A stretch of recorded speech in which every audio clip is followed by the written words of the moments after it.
The first is on behalf of the family, I want to thank you all. The family has asked for privacy. I've been in this market a long, long time.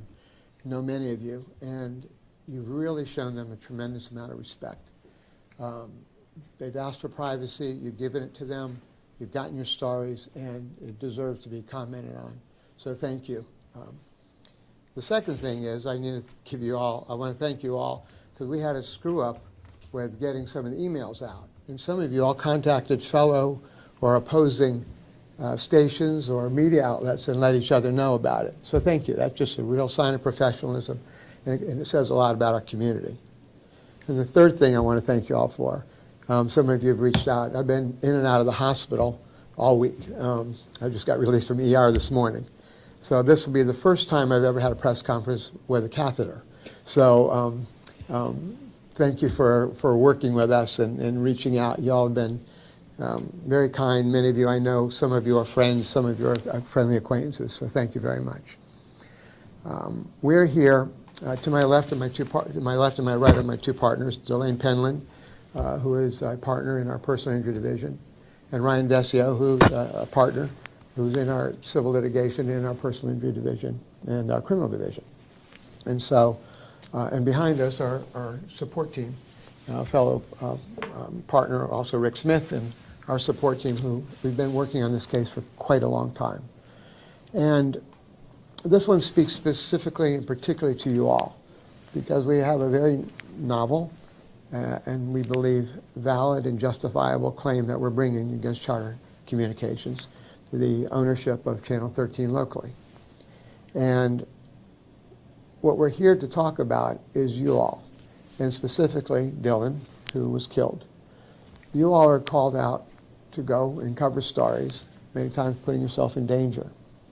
And you often don't have a choice. I've been involved with the media for decades and decades, and sometimes you're called out and you don't have a choice, you don't have any knowledge about what's going on, you're just told to go cover a story. And death's door might be awaiting you. You never signed with your contracts for a death sentence.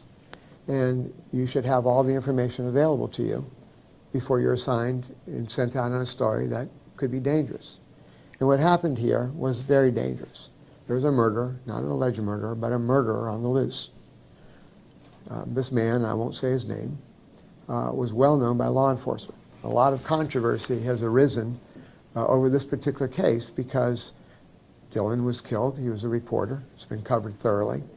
And the person who killed him was well known by law enforcement, and this was the person who the media has captured, and our governor and others in the state attorney race has claimed that in this particular instance, he was on the streets, he was on the loose and kept getting out of jail.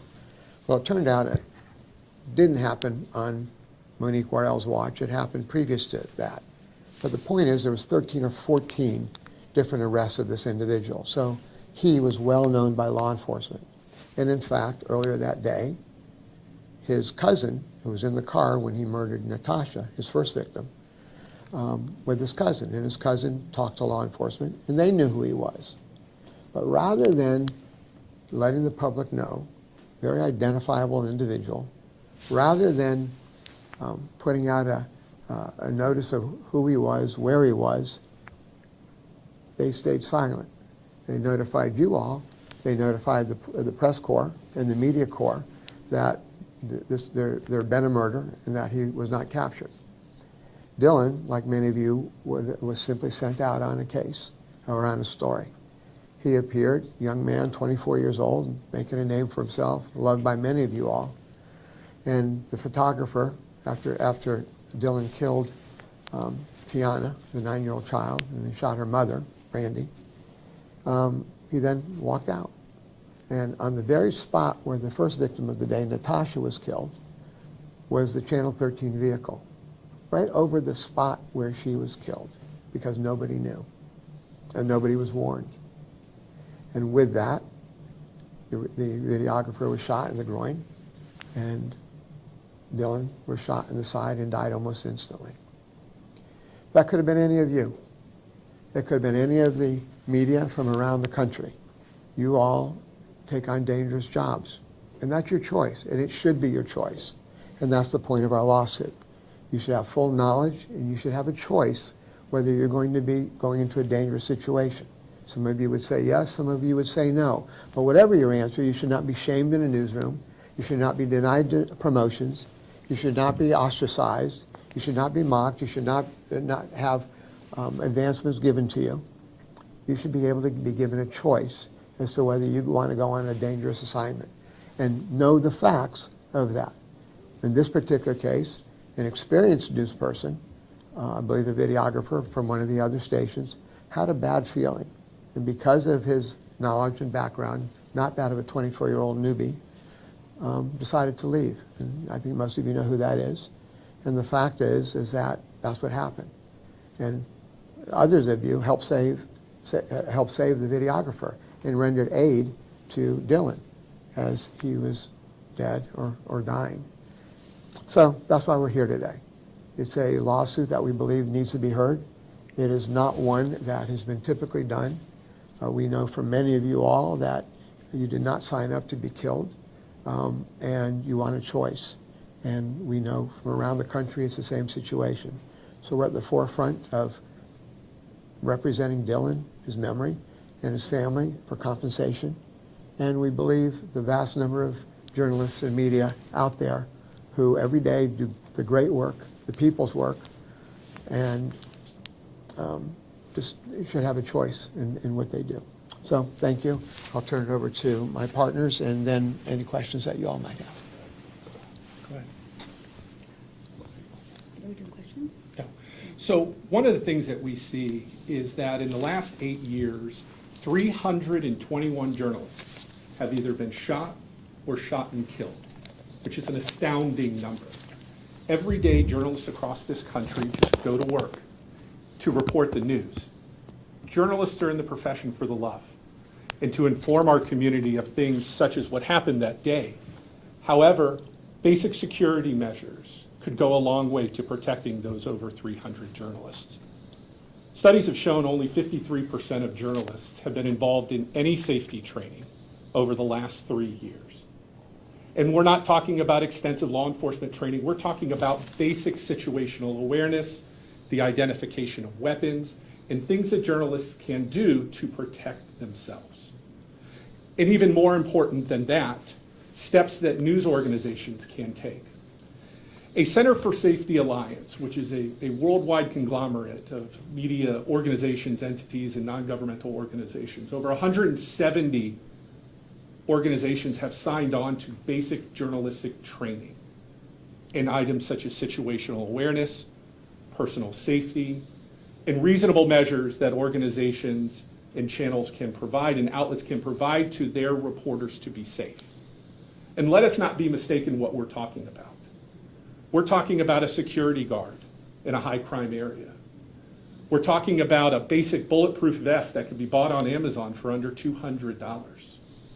Unfortunately, Charter Communications is not one of those 180 organizations that has signed on to support journalists. And when we look at this situation, what we know is that there was no question a murderer existed, that law enforcement had just cleared that scene, but didn't provide updated information to those that just wanted to do their job. And that's all that Dylan wanted to do that day. He just wanted to take another step in a career that he loved to inform our community. And with that, as Mr. Nijem has said, this case is about Dylan and getting what's right for Dylan and his family. But we are not mistaken that this case is also bringing a light to basic journalism and journalistic safety, which every single reporter deserves. And I'll just add, we just got a call today from UCF. It was Dylan's alma mater. And the kids at the School of Communications and Media have been following this story, following Dylan's death. And once they get out there, they deserve the same protections. So we're hoping that we can provide that, or at least get that step in the right direction. So unless any of you have anything else to add, I want to thank our incredible team and you all. This has been a long time, a lot of work, a lot of investigation, a long time in coming.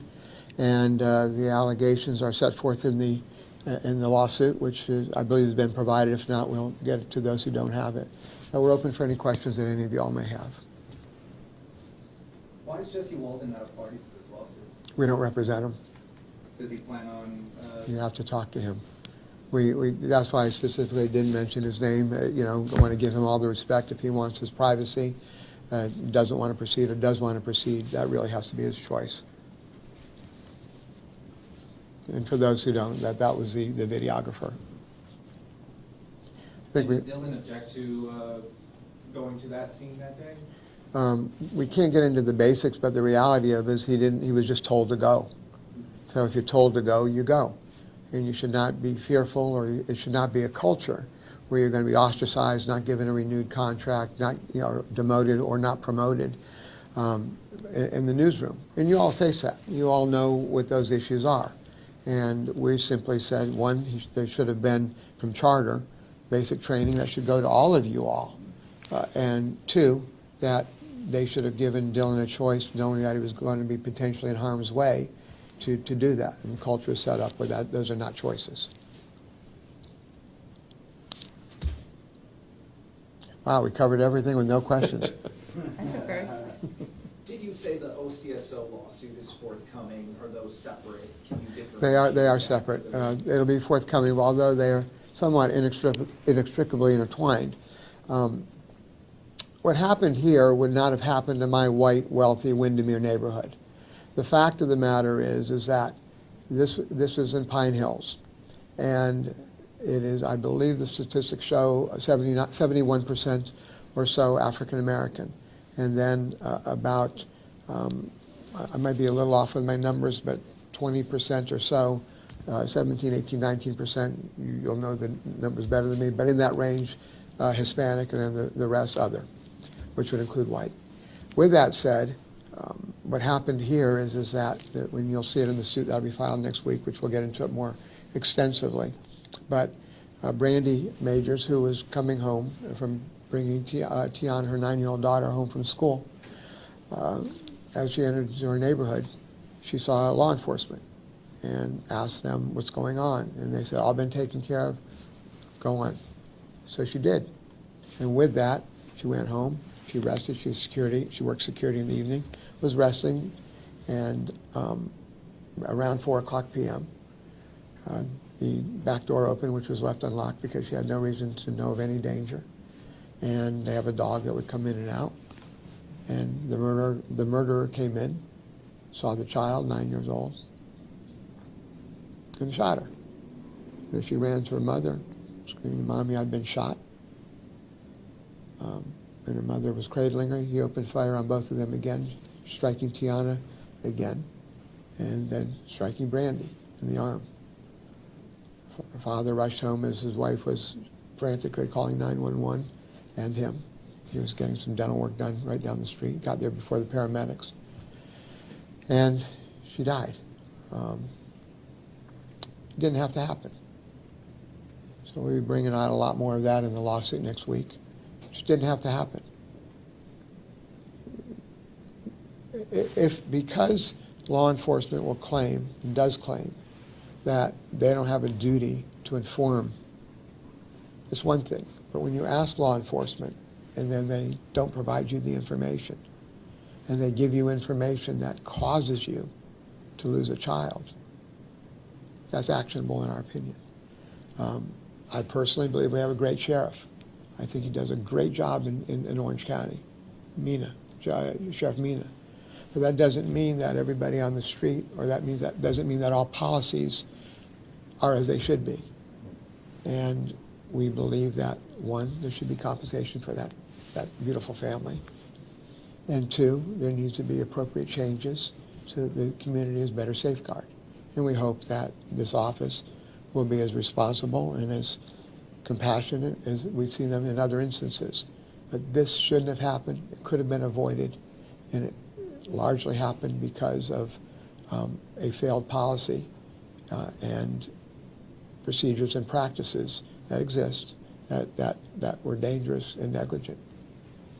And as Mark pointed out, this was a situation of a few seconds could have saved a life.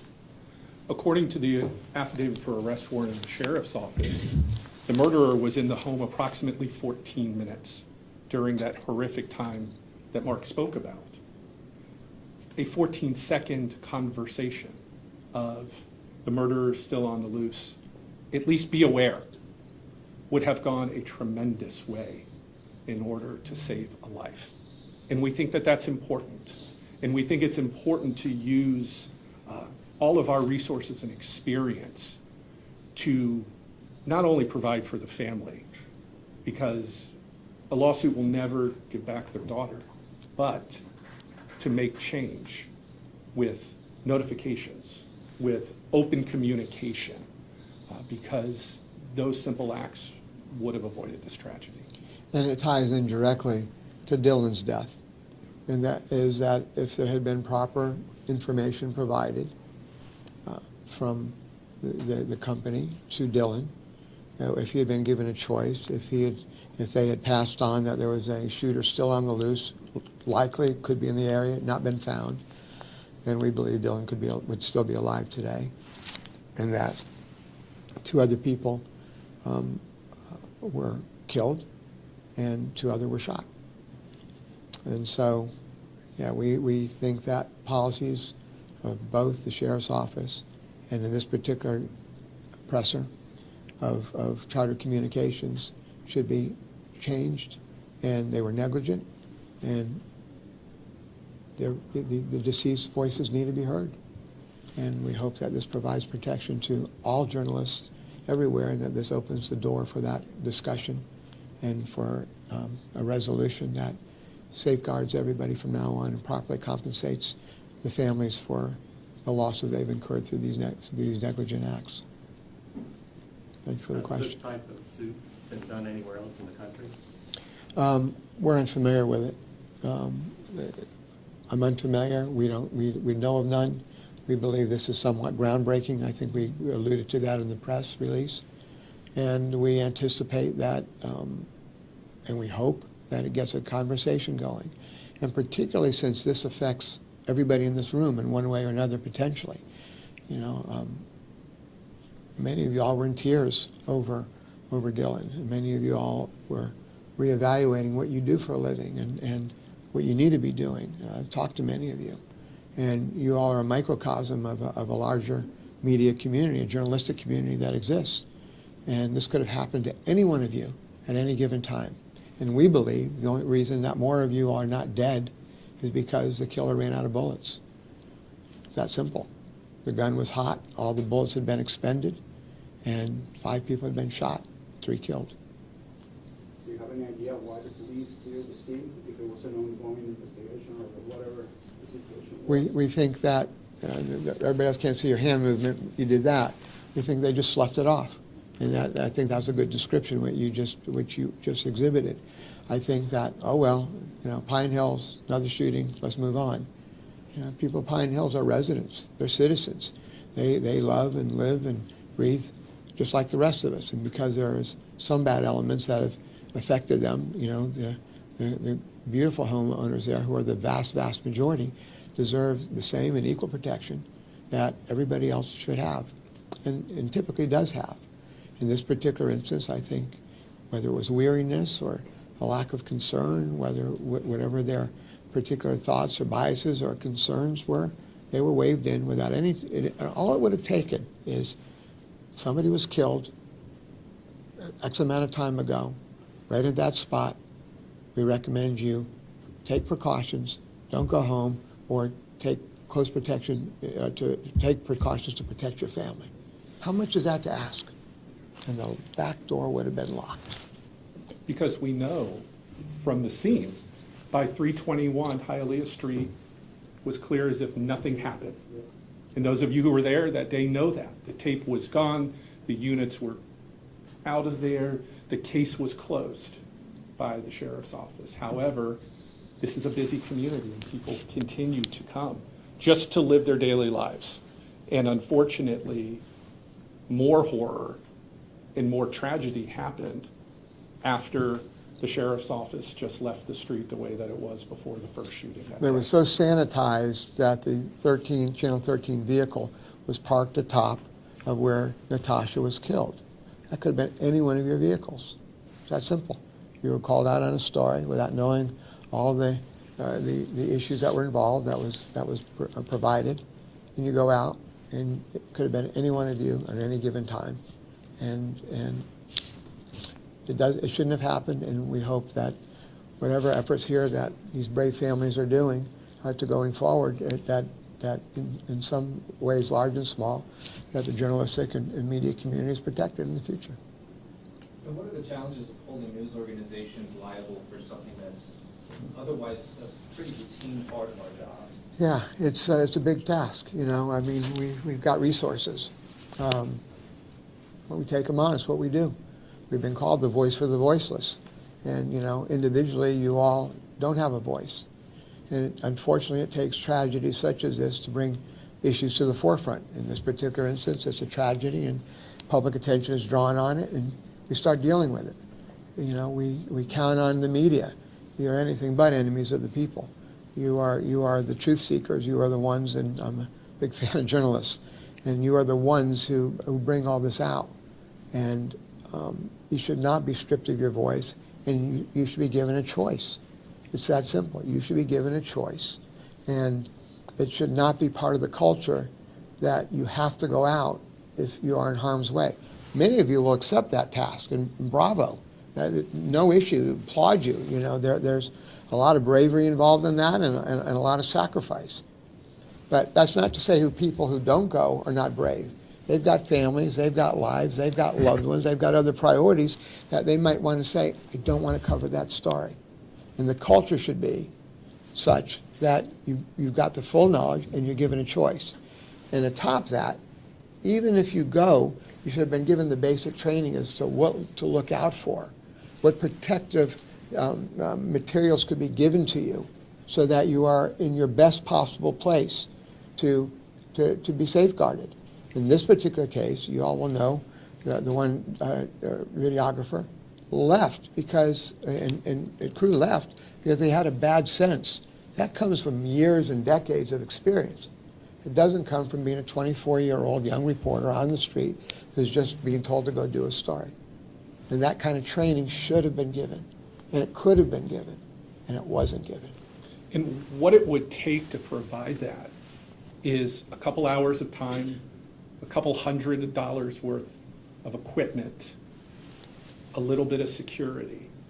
We're aware that independent journalists take it upon themselves to train about safety, to buy their own protective equipment, to listen to the police scanners, to know when danger is present. But we know that lots of media organizations don't provide those same basic things to all of you that report on a daily basis. And all employers have an obligation to protect their journalists and protect their employees. And those of you that brave the worst of the worst for the love of your job and to report news to the community, you deserve to be supported. You deserve to be protected. You deserve to have safety so that you can do that job. You guys play such a crucial role in our society that you deserve for your bosses to put employees over profits. And so that's what we're here for. Yeah, well said. And I mean, you should not be considered disposable or dispensable. And you're in an industry where that often happens just because of ratings and everything else. But you are out there doing the work that we need to have done, and you should be respected for that. And you said it perfectly. And we hope that we're being heard, and we're hoping that justice is found through Dylan, and his legacy is such that it made a difference going forward for everybody else. Anybody else got anything else? Just to clarify, the lawsuit against the sheriff's office, that's being brought on behalf of the Lyons family as well as Tiana Majors? Yes. Family? Anybody else, just those two? No, we unfortunately, with Natasha, there was no forewarning. She was the first victim. And as we understand it, she was in the car with his cousin and Natasha, got in the back seat, and within a minute and a half just shot him in the back of the head. So there's, you know, I mean, could we sue him, the murderer? Yeah, but, you know, there's nobody else to really address. So, Brandy's also a party to that suit as well. Brandy yes, Richards. because the mother, because she's been shot, yes. And we'll go into more detail with that next week. But we thought that these should be addressed separately because to give respect to both, to give respect to both sides, there is some overlap, but there are two different stories because there are two different series of events that got all these into play. And although there's a level of overlap, they're really distinct issues that need to be brought out independently. Well, unless there's anything else, we're here for you all. Thank you all